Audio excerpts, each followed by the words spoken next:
Swayam Prabha. Digital India. Educated India.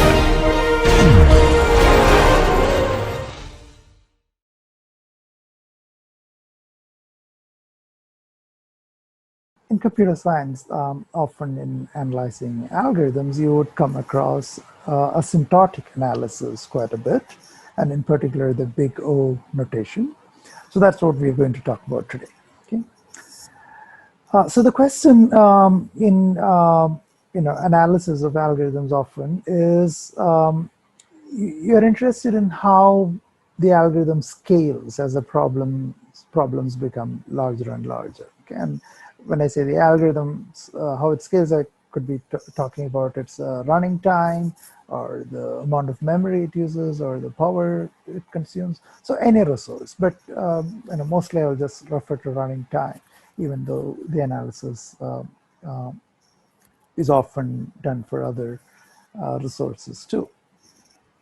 Okay, so why do what do I mean by how it scales? So for one, I'm not worried about how the algorithm performs on small input instances. Okay, so it's a small graph or a small list of numbers, because anyway the algorithm runs very efficiently on those things. What I'm really worried about is as the problem gets very large, how much resource it takes. Another thing is I don't really want to talk about the exact number of steps or number of seconds it takes, or an exact number of bits of memory it uses. And that is because it's not quite just a property of the algorithm. Depending on the compiler you use, depending on the platform, the architecture on which you execute your code, the exact time, the exact number of bits of memory, they all change a bit. And I don't want to reanalyze my algorithm for each of those cases. What I would usually be interested in is a property of the algorithm that is invariant to which platform it is implemented in. Okay, so the unit of time, for instance, if you use a faster clock rate, shouldn't be a factor, in my analysis of the algorithm itself. Okay, so I'd like to be able to ignore this constant factor. So as an example, suppose you have a sorting algorithm that can sort a list of n integers, let's say, and depending on what exactly the list looks like, maybe it's already sorted, or maybe it's sorted in the reverse order, whatever. Say your algorithm takes anywhere between 3n steps to 3n squared plus 9 steps. Okay, so not a very efficient algorithm for sorting, but say this is what it is. And here steps mean something in some particular architecture that you have. Okay, and what you care about in analyzing this algorithm is, what if you took you saw this algorithm running on a certain input size, and then you double the input. Okay, double the input size. So roughly your algorithm could take up to 4 times longer if because it could, so originally it was taking 3n squared plus 9 on inputs of size n. On inputs of size 2n, it could take up to 12n squared plus 9, right? So it could roughly double, go from 3n squared to 12n squared when you go from n to 2n. And similarly, if you triple, then it becomes 9 times slower. Okay, so this is what you care about. You don't care about this extra 9 steps it takes. Think of n as something large, 100 or 1,000. It's also the case that sometimes you do run faster, but if you're trying to get an upper bound, a guarantee, you would be looking at the worst case situation, right? Okay, so so the upshot of, instead of saying, okay, on certain inputs it takes time 3n, on certain inputs it takes time, the number of steps 3n squared plus 9, you would just like to say that this is an algorithm whose running time grows like n squared, or has an upper bound that grows like n squared. You'd like to give a guarantee that it doesn't take anything longer than time which grows like n squared. Okay. So just to summarize that again, so you would like to have easy to interpret guarantees. So instead of saying exactly on which inputs it takes how much time, you would like to give the running time expressed as a function just of the input size. So a single quantity, that's just a function of the input size and not exactly what the input looks like, right? So in this case, that would be something like, say, 3n squared plus 9. But even that is too much detail. You don't care about this plus 9, and you don't care about this factor 3 because that's platform dependent constant often. Okay, so you'd like to ignore these constant factors and this additive quantities here, and that's precisely what big O notation lets you do. Okay, so suppose you're running time this 3n squared plus 9 from the previous slide. So I already made it only a function of n, so it's overall inputs of size n. You have running time, so this function tn in that previous example could be 3n squared plus 9, and instead of stating that full upper bound, you would like to upper bound it using a simpler, or you'd like to capture the upper bound in terms of a simpler function like n squared. So fn here would be like n squared. So how do you formally, rigorously define this kind of gross like upper bound? Okay. So the notation we use for that is Tn, we write Tn equals big O of Fn. And the formal definition is, when will I be able to say Tn is big O of Fn? If there exists some constants, C and K, such that for all n beyond K, Tn is upper bounded by C times Fn. So C is a constant factor I'm allowing to multiply Fn with, and I want to be able to bound Tn by this constant times Fn. But I don't want it from the, may not care about that happening for all values of n. Maybe, for smaller values of n, Fn is 0, then, I won't be, and Tn is not 0, then I won't be able to do this. But after a point, Fn gives you a good estimate on an upper bound on what Tn is like, right? So then I would be able to write this. Okay, so Tn equal to big O of Fn is supposed to capture that Tn grows like, at most grows like Fn, and this is the formal definition.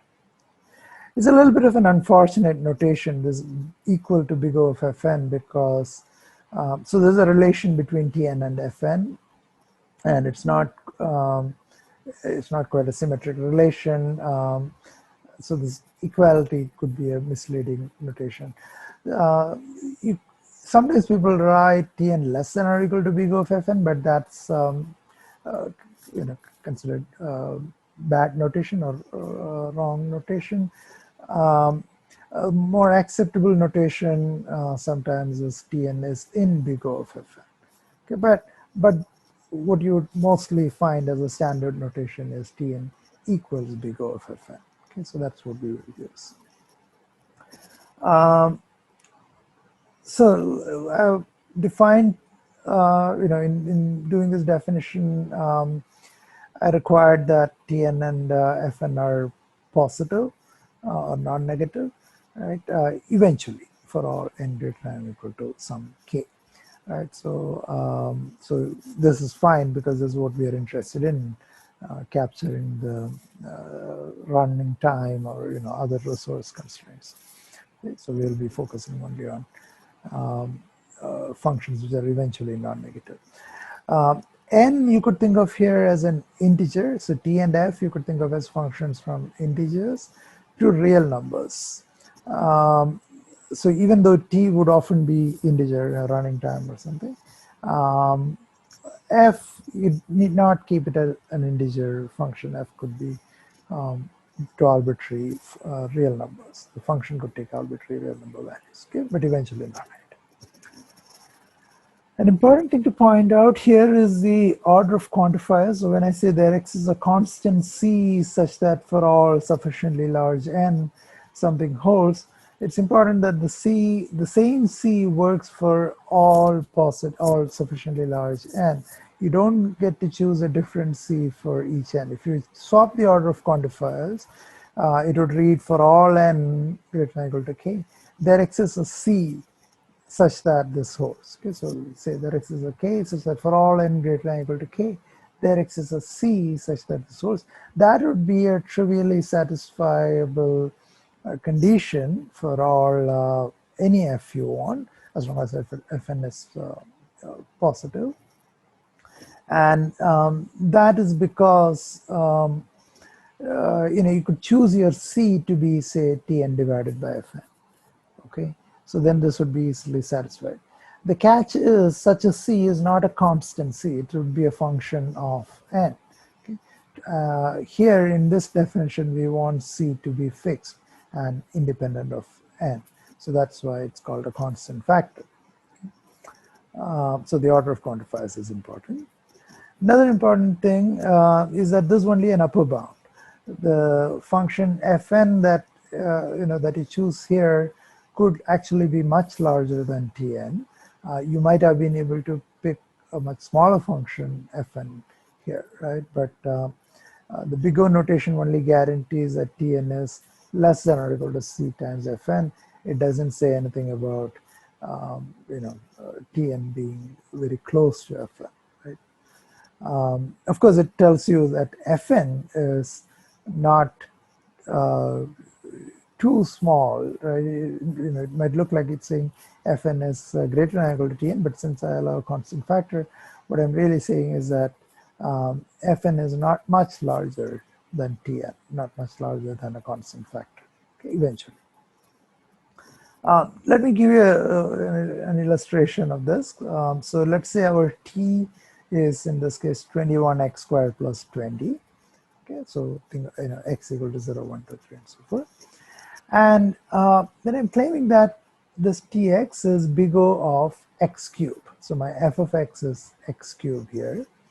Why can I say that? So if you look at, say, the plots of T and F here, so this blue plot here is the 21x squared plus 20, and the purple plot here is x cubed.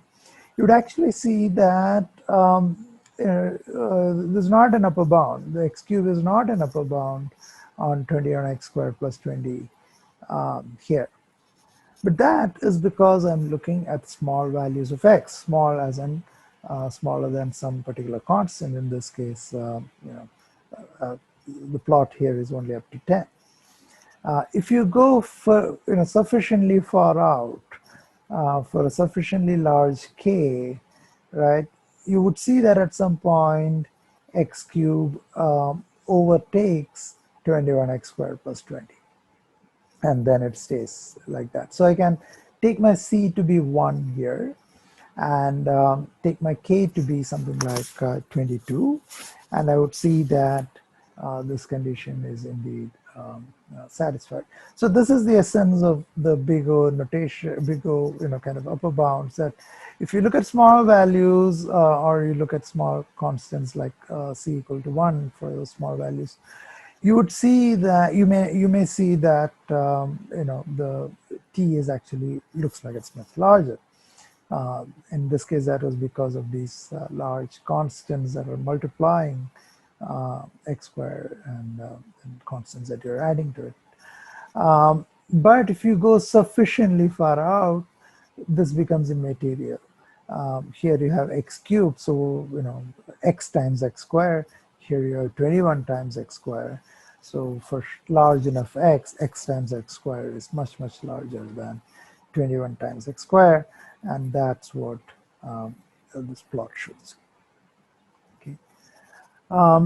Now, this was actually a loose bound. If I wanted a tighter bound on Tx, I would actually say Tx is bigger of x square. So to see Tx is bigger of x square, I cannot use c equal to 1 anymore. I'll let you use something like c equal to 22. Okay, so if I put c equal to 22, then then this holds. Okay. So for large enough k, so k not equal to 0, but k larger than that. Okay, so so Tx is big of x cubed. It is big of x squared, but it is not big of x. To see that, I'm claiming that the negation of the statement holds. So no matter what c and k you give me, I can find an value of n, namely x star here, such that t of x star is actually strictly greater than c of x star. You could take x star to be simply c itself, or the max of c and k, and you can see that this condition holds. Okay, so t of x is not bigger of x, and indeed you don't want it to be considered growing at most like x, because it's growing like x squared. So the use of bigger notation that you would come across the most is in the worst case time analysis. Okay, and n would be the input size. And the kind of functions you would often see on the right-hand side, this f, are things like n square or n log n. So some easy to interpret functions. So that's what you'd mostly see in your algorithms courses and so forth. But bigger notation is also very useful in other contexts, wherever you're talking about giving upper bounds. So if you might want to give upper bounds on approximation errors. So here is an example. So n factorial, or consider log of n factorial. Now, an easy upper bound on n factorial itself is, one, instead of 1 times 2 times 3 up to n, you could think of it as n times n times n. So n to the power n, right? So log n factorial can be crudely approximated using log n to the power n. But how good is this approximation? Maybe this error is very large, and it is kind of large. But it turns out that you can bound it by as big of n. Okay, so it is a bad upper bound, but not very bad. I mean, these quantities are like n log n, and the error is only big of n. And turns out that you can actually do get a much sharper approximation if instead of n to the power n, you considered n over e to the power n. Okay, so you somehow discount every factor here. Instead of multiplying n with itself n times, you multiply n over e as some sort of an average of 1, 2, 3 up to n. And if you took this, how much better an approximation is this? And you can actually express this error in terms of the error can be upper bounded by as big O of log n. Okay, so in some sense it's a much sharper approximation. Instead of big O n error, now you only have big O log n error. And it turns out actually if you took off another, so this big O of log n, if you took off half log n from this, or you added half log n to this approximation, it turns out to be an even sharper approximation. And in this case, you can bound the error by big O of 1. Okay, so no matter how large n gets, this gap here, approximation gap, so these are now very large quantities, right? Log n factorial is something that grows like n log n is what we are saying here. And the error of this approximation is only big O of 1. Okay, it's a constant gap in the approximation. So there's another use of the big O notation to upper bound errors. And actually in this context, you might want to get sharper, like you might want an approximation that gets sharper as n grows. So all these quantities that we have talked about so far, f on the right hand side, they are increasing functions, or big O of 1 here means it's a constant function, right? It stays the same. This fn doesn't really depend on n when so you don't see an n here, but you could think of it as a function which f such that f of n equals 1 for all values of n. But you could actually also have functions which are decreasing, say fn as 1 over n. Okay, so here in particular for this example itself, if I considered log n factorial divided by n, right, then my first approximation here of log n, right, n log n divided by n, which is log n, is a reasonable approximation up to a big O of 1 error. But the approximation I have here is actually gives you an error of big O of 1 over n when I'm considering, log n factorial divided by n, right? And correspondingly, this approximation divided by n gives me an approximation error of big O of 1 over n. Here are some simple properties of the big O notation that you can quickly verify. So suppose T and R are both big O of F. That is to say, there are some constants KT and CT and KR and CR that make T and R satisfy these relations. Then it's easy to see that T plus R is also big O of F. And to verify that, what would be the C and K? I can take K to be the maximum of KT and KR, so that for n greater than or equal to K, both these conditions hold. And since both these conditions hold, T plus R is less than or equal to CT plus CR times Fn, Tn plus Rn is less than or equal to CT plus CR times Fn. For any n which is for which both these conditions hold. So that means if I took my C to be just the sum CT plus CR, then for all n greater than or equal to max of KT and KR, this condition holds. Okay, so Tn plus Rn would be big O of Fn. In addition, if Rn is eventually less than or equal to Tn, I could also consider Tn minus Rn and conclude that that is big O of Tn. So clearly Tn minus Rn, if Rn, so Rn is something that's eventually positive. So this is something less than or equal to Tn eventually. But it's also something less than or equal to Tn, so Tn minus Rn is something eventually positive. So by considering sufficiently large n so that both these conditions hold, I have Tn minus Rn becoming positive, non-negative, and it's upper bounded by 1 times Tn, so C is 1. So Tn minus Rn is also big O of Tn. Another easy consequence of the definition is that if Tn is big O of Gn and Gn is big O of Fn, then Tn is also big O of Fn. And here again, there are constants associated with this big O connection and with this one.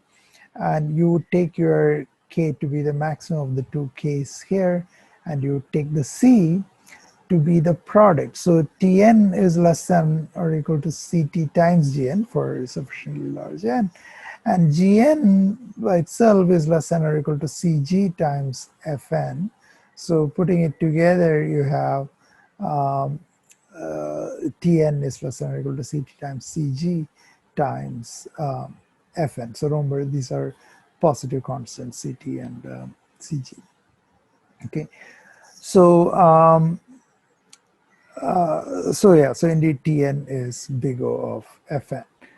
As an example, of putting all these things together, if you considered something like 7n squared plus 14n plus 2, each of these terms is big O of n square, and summing them up would give you something big O of n square. But more generally, if you took a polynomial, if Tn is a polynomial of degree d, so the leading term is n to the power d, and if that has a positive coefficient, the other coefficients could be negative, then you can say that Tn is actually big O of n to the power d. So here you would need to notice that, say you have something like n cubed minus n square, that n square is eventually smaller than n cubed. So you can talk about n cubed minus n squared being big O of n cubed. Okay, and again, you successively apply this to all the terms, and you can conclude that any polynomial of degree d with a positive coefficient for n to the d is big O of n to the d. So these are kind of some of the functions you would come across quite often. So to collect all of them here, so we already talked about Fn being a constant function. So Fn is big O of, Fn is 1. Think of Fn as the constant 1. So Tn equals big O of 1 refers to simply the fact that eventually Tn is upper bounded by a constant c. For all sufficiently large n, Tn is less than or equal to c. Okay. And in fact, even though I say for all sufficiently large n, you can actually say for all n this should hold. And that's simply because, so suppose you came up with a constant k such that for all n greater than or equal to k, Tn is less than or equal to c. What you could do is consider T1, T2, T3 up to Tk and find the maximum of all of them. Let's say that is C prime. And then instead of taking the original C, replace it with the maximum of C and C prime, then you can say that Tn is actually less than or equal to this new C. It's less than or equal to C prime for all n less than or equal to k, and it is less than or equal to the old C for n greater than or equal to k. So it is less than or equal to the new C everywhere, right? So you can, for all n, you can say Tn is less than or equal to C. And actually, there's something you could do for not just Fn is 1, you could do it for any f where f is always positive. So big O of 1, yeah, means Tn is upper bounded by a constant. Another very common quantity you would come across in analysis of time or space of algorithms is log n. Okay, so Tn equals big O of log n. You should think of this as a function that is very slowly growing. So when n doubles, log n grows by 1. So think of the log to the base 2. The base doesn't really matter, because if I change from log to the base 2 to log to the base 3, it just changes the constant in front of the log. So as far as the big O notation is concerned, the base of the logarithm doesn't matter. It could be any constant larger than 1. So often we would think of this base as 2. Okay, so in that case, when n doubles, log n simply grows by 1. So it's a very slowly growing function. We talk about Tn being linear, or Tn being upper bounded by a linear function n, if Tn is big O of n. So linear simply means some constant times n. So when n doubles, this f of n doubles, right? So that's a linear function. And Tn is big O of n means Tn is at most linear in n. Similarly, you could talk about Tn being at most quadratic in n if Tn is big O of n square. Or more generally, when you have Tn is big O of n to the d, you would say Tn is polynomial in n. Tn is at most polynomial in n.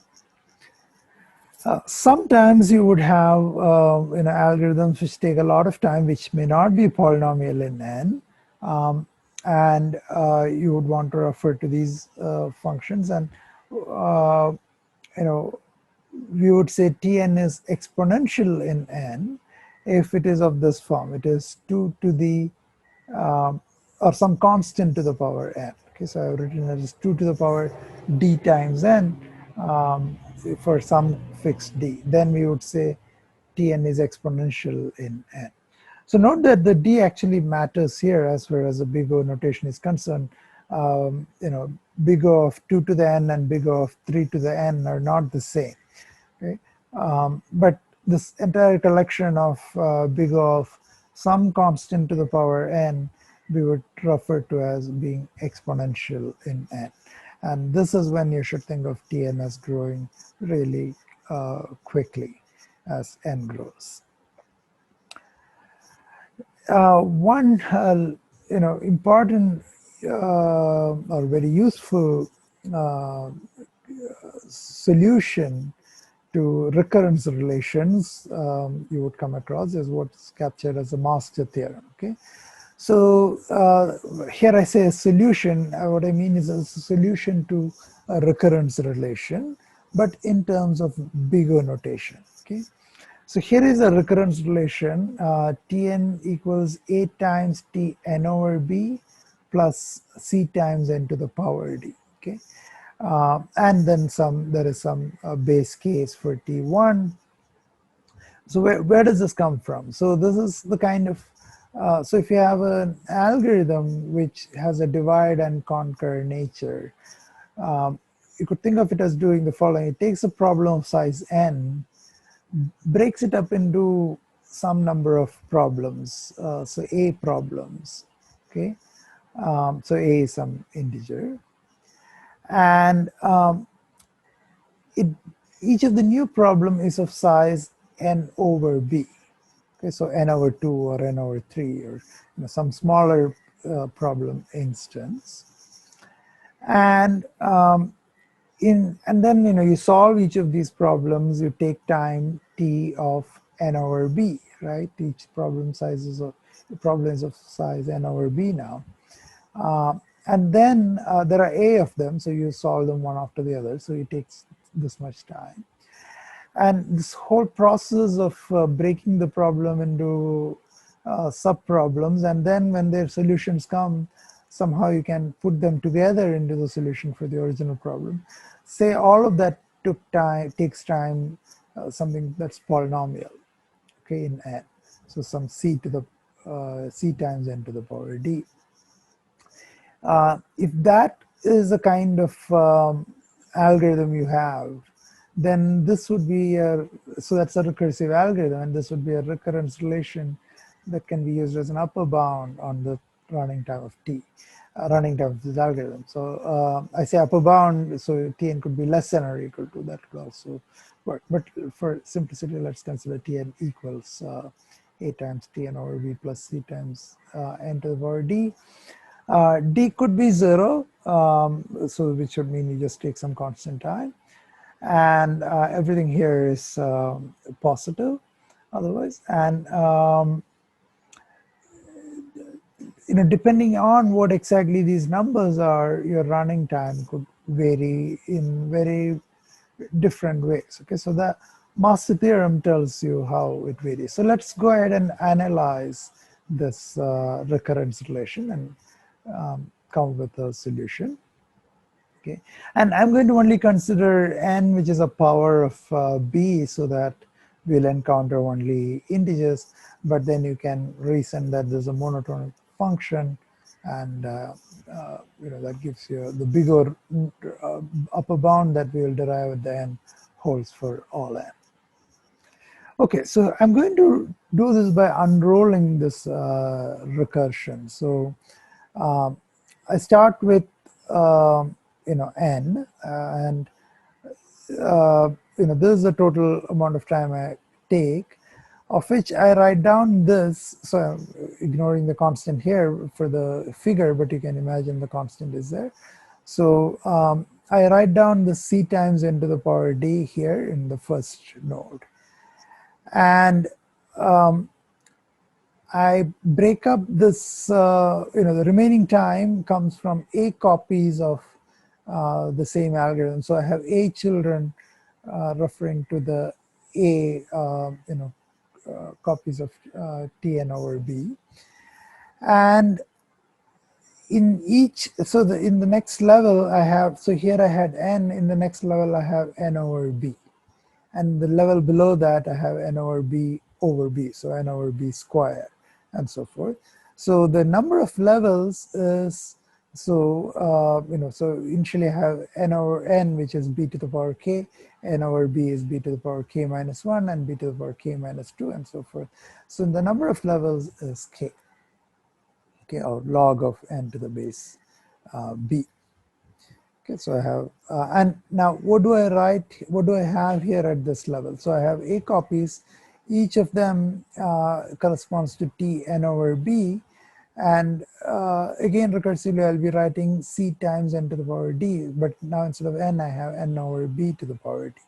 Okay, this is what my second level of the tree looks like. And what is the total at this level? Eventually I'm going to sum up all the entries in all the nodes. That'll give me the total value for Tn.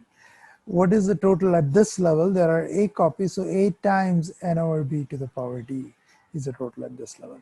And more generally, when I go to the ith level, so if, for instance, at the next level, when I have n over b square, at the ith level I have n over b to the power I, and the number of children at the first level I had a, at the second level each of these a children have a children, so a square children, and more generally at the ith level I have a to the I children. So the total at the ith level is a to the power I times n over b to the power I d to the power d. So there's an n to the power d, and then an a over b to the d, the whole to the power I. Okay. Now, depending, so this is what the, this is what Tn looks like, right? So there's an n to the power d that I can take out, and then 1 plus a to the a times b over d, that's coming from the second level, plus a times b over d the whole square, and so forth, up to k level. So a over b to the d to the power k. Okay.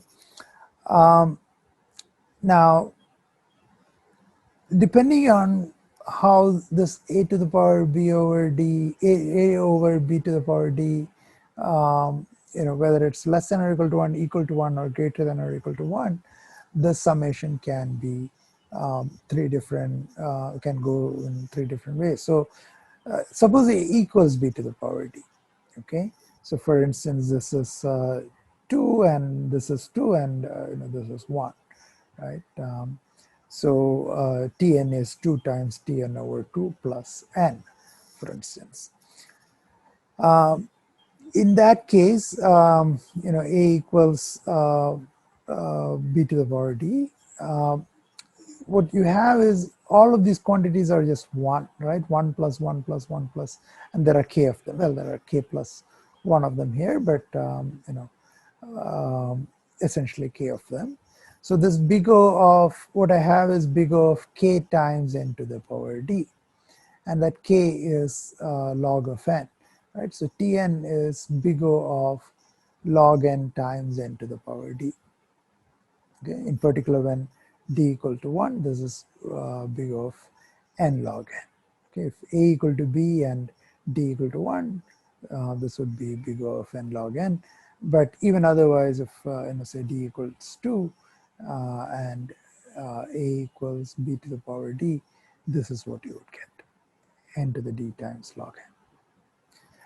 If a is less than b to the power d, so that there's a constant that is less than 1, the summation, even if I took it all the way to infinity, this much would sum to a constant. Okay, the series converges. So I have, and it doesn't depend on n, right? So this part is big O of 1. So n to the d times something that's bounded by a constant is just big O of n to the d. So in this case, Tn is big O of n to the d. So it's as if all these recursive operations you had to do is for free. You are only paying something, which is big O of n to the d anyway.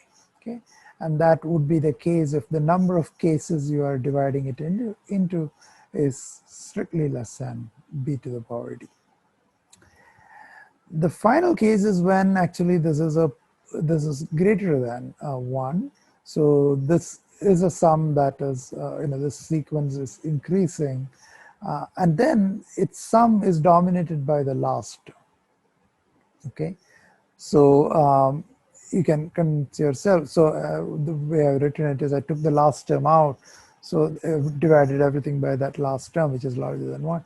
So I have another geometric sequence series which has a multiple which is 1 over the original a by b to the d. So it's b to the d over a, and this is something which is less than 1.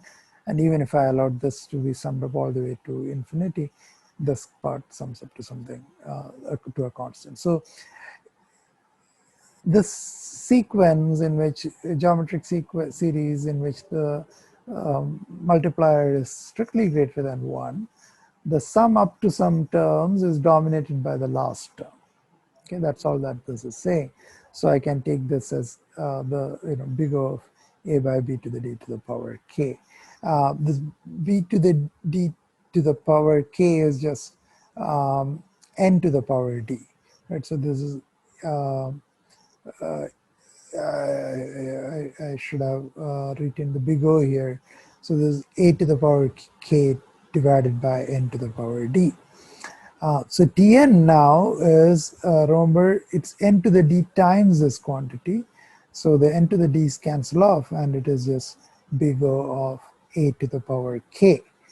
And k is log of n to the power, n to the base b. So the entire thing is now,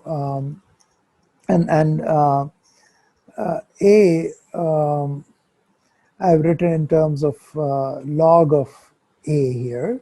So a to the power k I've written as 2 to the power log a to the power k, right? And k, remember, is log n. So this entire quantity comes out as 2 to the power log n times log a, well, log n to the base b. So it is log n divided by log b. Okay, so this 2 to the log n is just n, and log a divided by log b, I've written it as log a to the base b, will be in the exponent. So this is n to the power log a to the base b. So there is some polynomial in n.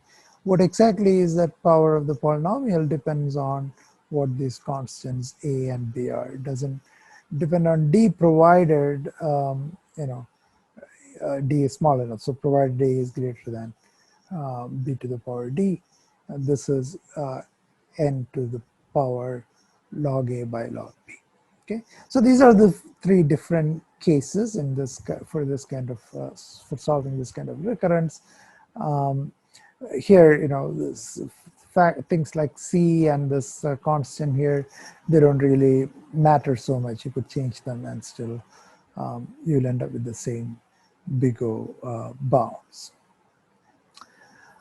All right, so the last couple of things I want to mention is, big O is an upper bound. It may not be tight. When you want a tight bound, you could ask for what's called a theta or a big theta bound. So a big theta bound is the following. So I will say Tn is theta of Fn if it's tight in the sense that Tn is big O of Fn and Fn is big O of Tn. Okay, so something like, say, 12n square is big O of n square, but in fact it's theta of n square, because it's also true that n square is big O of 12n square, right?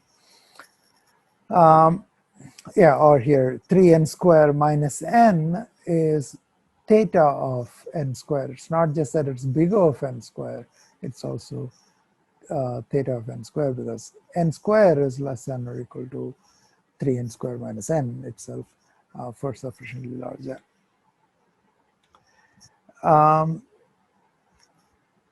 And if you have, again, relations like we saw earlier hold, what that we saw earlier for big O, hold for theta.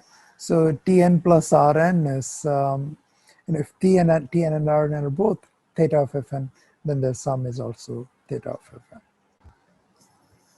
Finally, I'd like to contrast these notions we saw of big theta and big O with a somewhat related notion of asymptotic equality and of being asymptotically less. So I would say two functions f and g are asymptotically equal to each other. So fn is asymptotically equal to gn if the ratio fn over gn has a limit as n goes to infinity, and that limit is 1. So for instance, you could have fn to be, say, n squared plus n, and gn to be n squared. Then this ratio is 1 plus 1 over n, and that has a limit of 1 as n goes to infinity. Okay? So again, fn and gn are asymptotically equal to each other if eventually, for large enough n, fn and gn are almost equal to each other up to lower order terms, like in the case of n squared plus n and n squared. If there is some positive constant c such that fn is asymptotically equal to c times gn, and I'm considering fn and gn to be both eventually positive, in that case, this limit fn over gn equals 1 in particular means that for sufficiently large n, fn over gn is, say, less than 2. It can get as close to 1 as you want by picking a sufficiently large n. So in particular, you can make it less than 2. So say fn over, you pick an n such that beyond which fn over gn is less than 2, then, or in this case, fn over c times gn is less than 2.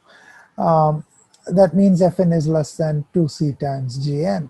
So that would imply that fn is theta, so that will imply fn is big O of gn. And similarly, fn over gn is, say, greater than half, and that would imply gn is big O of fn. So fn is theta of gn. Okay, so if fn and gn are asymptotically equal to each other, that tells you a lot about how these functions behave. In particular, tells you that they are related to each other by this big theta. So fn and gn are big O of each other.